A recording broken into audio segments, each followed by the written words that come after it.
Pour les dispositions du Code de la famille qui suscitent aujourd'hui beaucoup de débats avec la sortie, n'est-ce pas, du ministre, je dirais tout simplement en tant que religieux que l'autorité en islam est entre les mains de l'homme. C'est un pouvoir qu'Allah subhanahu wa ta'ala lui a conféré. Allah subhanahu wa ta'ala nous dit dans le Saint-Coran, Ar-rijalu qawwamuna 'ala an-nisa. Les hommes ont une autorité, n'est-ce pas, et un pouvoir ferme sur les femmes.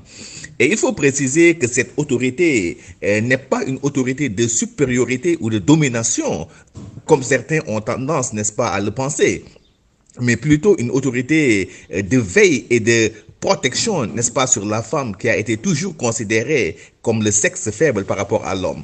Mais si nous passons, n'est-ce pas, de la puissance paternelle à l'autorité parentale, ça revient au même au regard de l'islam. L'autorité reste entre les mains de l'homme. La femme, vous savez, en islam, n'a pas une certaine liberté. Elle est éternellement sous responsabilité. De la naissance jusqu'au mariage, l'autorité est entre les mains, n'est-ce pas, de son papa. C'est pourquoi une fille ne peut pas être donnée en mariage sans l'accord ou le consentement, n'est-ce pas, de son père. Une fois mariée, l'autorité est entre les mains de son époux. Une fois maintenant divorcé ou que son mari décède, l'autorité revient à son papa, s'il est bien entendu vivant, sinon à son fils ou à son frère.